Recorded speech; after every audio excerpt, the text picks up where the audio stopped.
dire threats that supporters and opponents both see looming just around the corner. Adam Riley has more. The ads from the group opposing Question 1 look like scenes from a horror movie. In one, a man walks right into a home the narrator makes clear isn't his. In another, a lone woman is stalked in a parking garage by a sexual predator who's taken control of her vehicle. Vote no on 1. Keep your data safe. Given the actual text of Question 1, those ads seem like a reach. In simple terms, Question 1 says any vehicle that can collect driving data and transmit it elsewhere wirelessly would also have to make that data available through an app, usable by drivers and mechanics. But Connor Unitz, the spokesman for the opposition, says they're not a reach at all. The risk here is that anyone can get access to this information. There are no limits on how many third parties can access the information once it's made available one time. No limits on reselling information. Which means, Unitz says, complete strangers could learn where your car is and even upload code that keeps it from functioning. The hacking risks are enormous. Right now, Unitz adds auto manufacturers gather and protect so-called telematics data.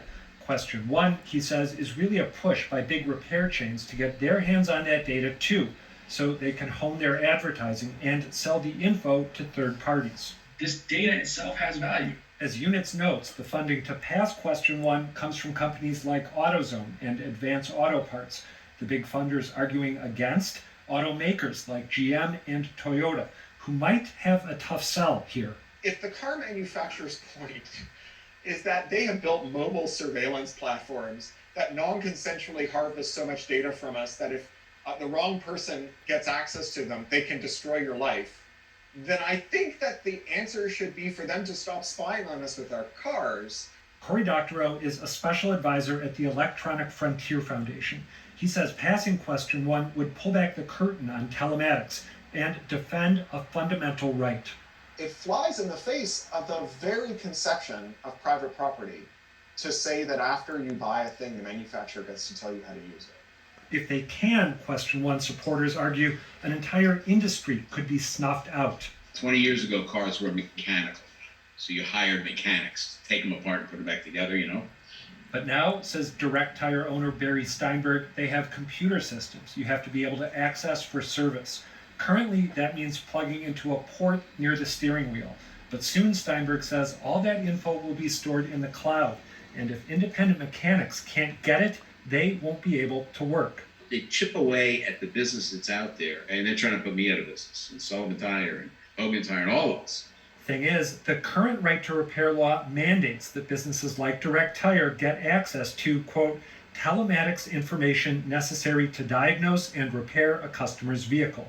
When I pressed Steinberg on that, he referred me to a Right to Repair Coalition spokesman who said that's not how they read it. My suggestion, get your mechanic's take on the debate and take things from there. Adam Riley joins me now. I was very disappointed the woman in the first ad didn't have her head spin around. It would have been much more dramatic. So did you take your own advice? Did you talk to your mechanic?